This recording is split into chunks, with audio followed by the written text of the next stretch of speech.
In this series, I challenge myself to learn Ravel's Ondine step by step from scratch.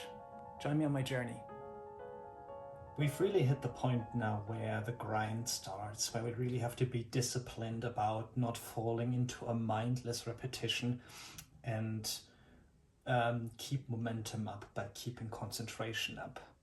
This is what it feels like, I believe.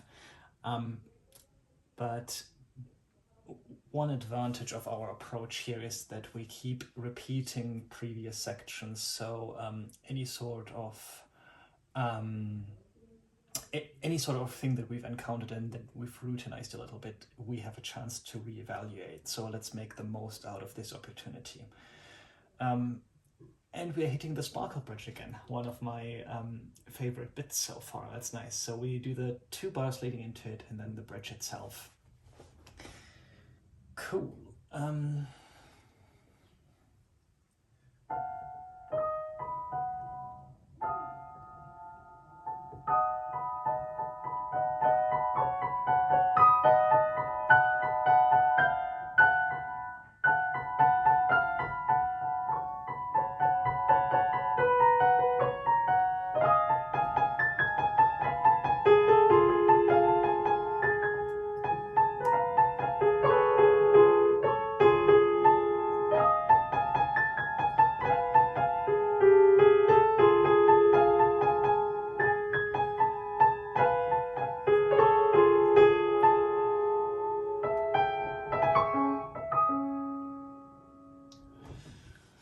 Okay, what have we learned here? Again, the change of the fingering here in bar 12 is something that I really need to prepare in the beats that come before it. I'm also starting to gain an appreciation for why the editor wants us to omit this, this E sharp here. It's not that it's hard to do in isolation, it's that you need to do a little bit more finger acrobatics with the horizontal or with the depth movement of the hands. They need to shift in this dimension, in this axis, out of the way of each other. So what I'm going to do is I'm going to play this again. I will specifically slow down for these points to see exactly what it feels like to get it right by getting it right.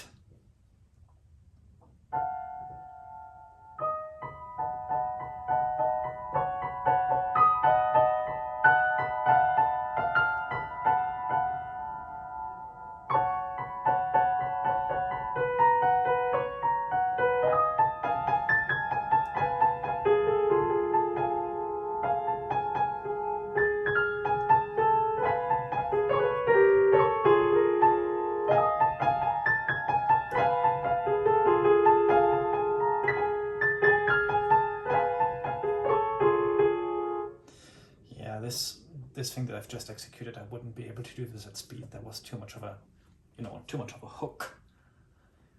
It needs to be a more linear motion. So let's just do this bar in isolation.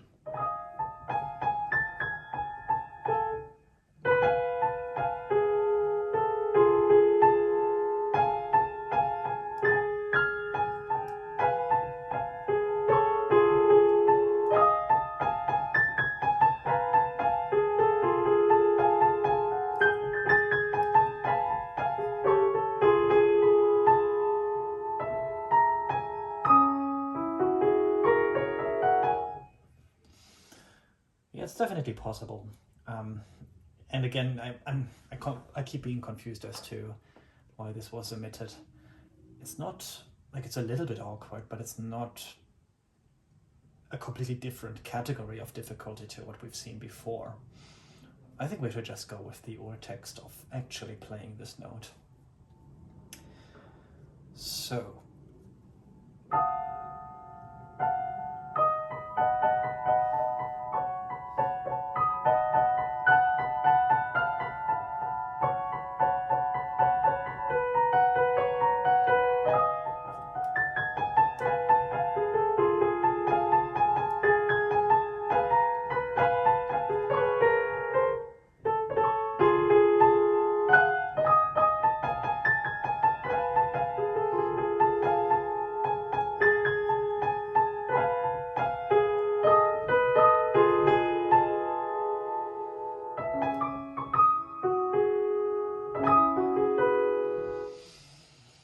Okay, I will take a 10-second interrupt here. Sometimes when you are learning phrases and it's sort of beginning to feel like you're gaining traction, in order to interrupt this short-term memory formation where you're only playing it right because you've already played it twice before, you don't want to learn that, because in real life you don't play it twice before. You want to be able to play it spontaneously correctly. And I can sort of interrupt the sequence of this has been preceded by me already playing it by kind of resetting, taking my hands off the keyboard, doing something else, like doing this little monologue that is currently happening, and then reapproach it. So now if I do this again, essentially I've reset the clock and I can play it for the first time all over again, but hopefully better this time.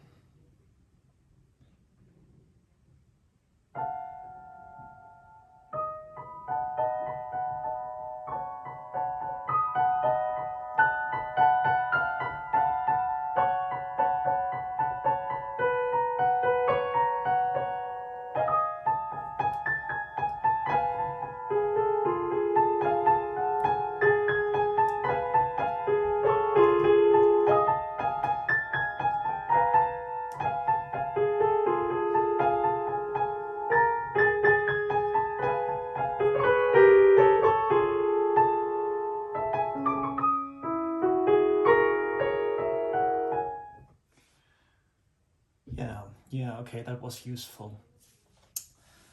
I think this is a dramatically really crucial bit where it really pays off to be fluent as quickly as possible. For that reason, I will do it one more time.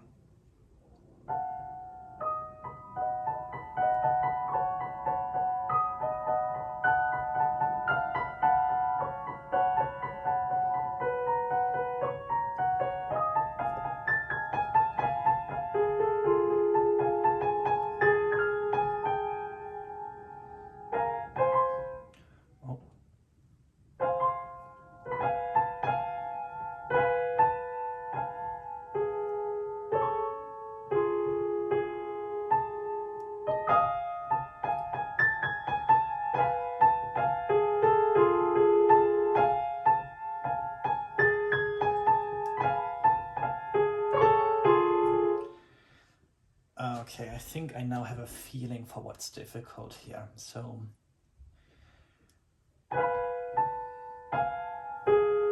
it's this transition.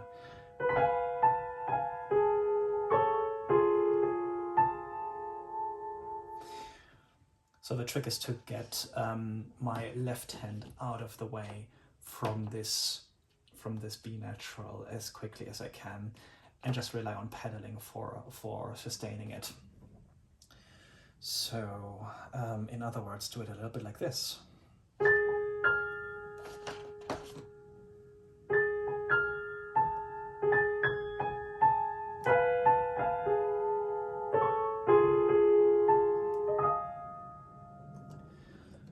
Let's do this twice more.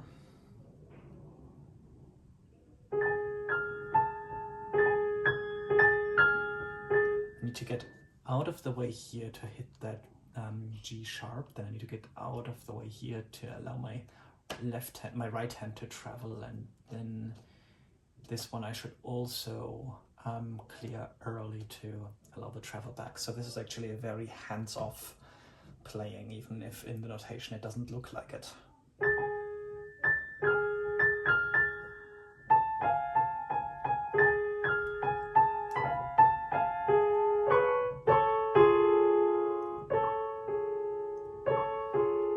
Oh, and by being very detached, I can't really rely on just like hand crawl to hit the subsequent notes. I have to be paying more attention to the left hand, even though it looks really easy, just so that it can take over the burden of logistics from the right hand, which has to be a bit virtuosic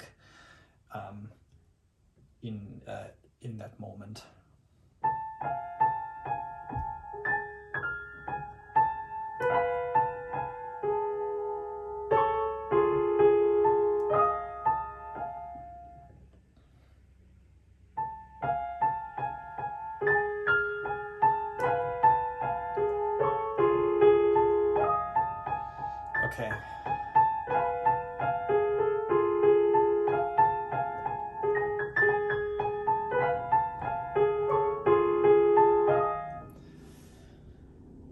think this is falling into place.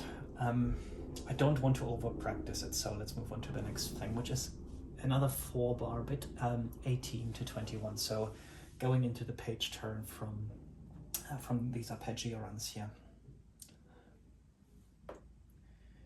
Starting from a G sharp, which is right here.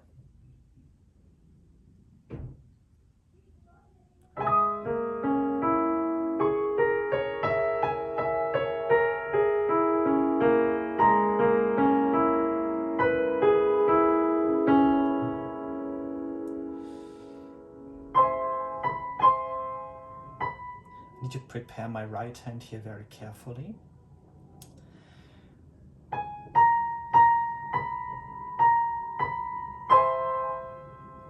Ironically, because of how my attention is being drawn to what is hardest, the second hardest things are always the things that I get wrong and that I practice incorrectly. Case in point, what the left hand is doing here, what the right hand is doing here is essentially trivial, but needs just a little bit of forward thinking, and that's not happening because I'm too distracted by what's going on down here in this beat of the left hand. Now that I'm aware of this, I can actually steer against that. So I will play this bar again, but this time pay close attention to how I'm dividing up my attention and whether I'm putting enough time to prepare this chord.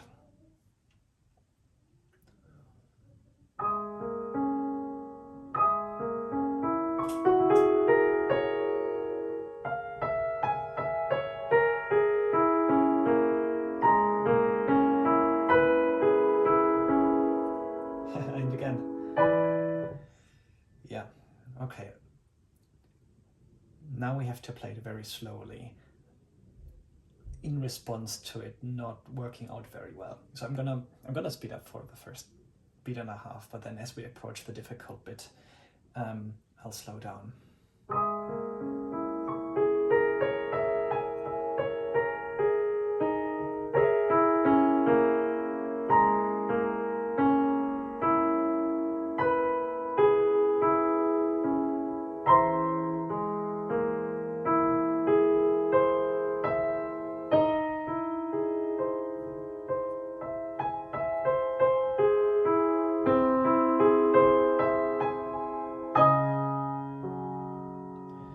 Okay,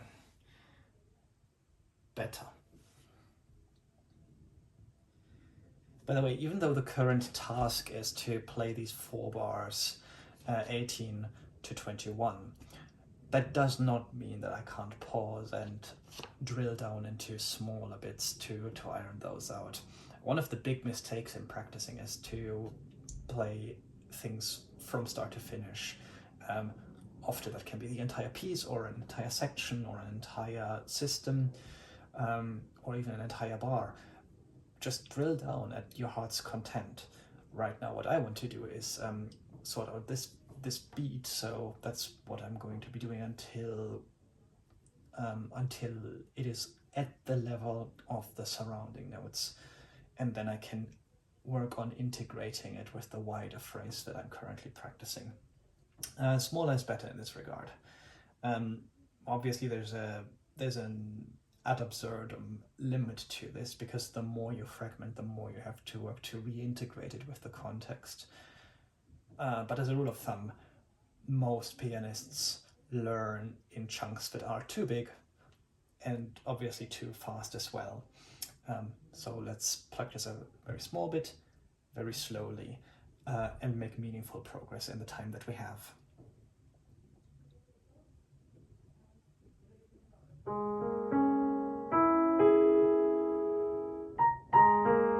Actually, I'll start from here.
This is starting to feel good. Now let's try to do these 2 bars in their entirety. And if we succeed with that, we can do the full 4-bar phrase.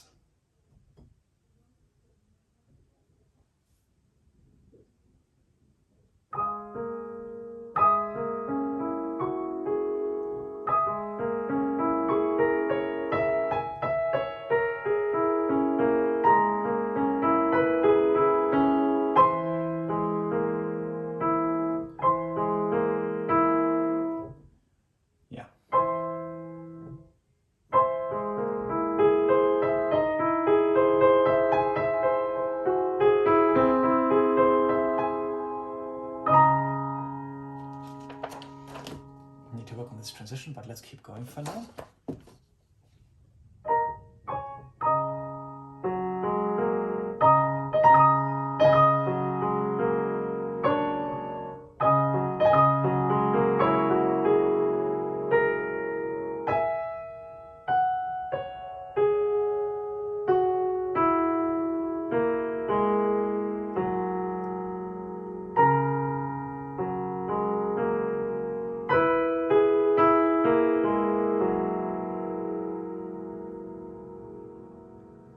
Again.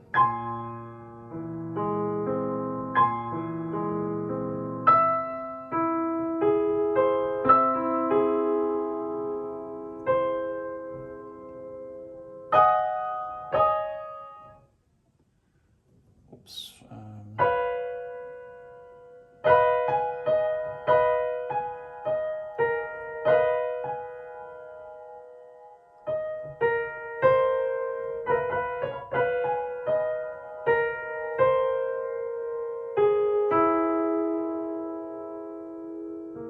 Is that right? That sounds really strange. But yeah, no, it's correct. Okay.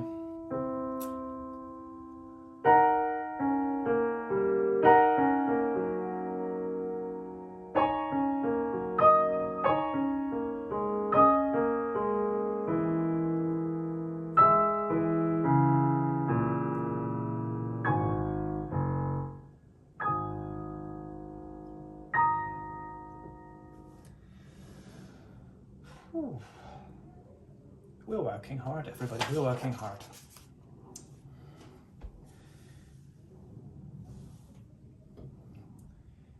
So the entire phrase from bar 18 to bar 21. Let's see how far we've made it in the last few minutes.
And finally, this triplet.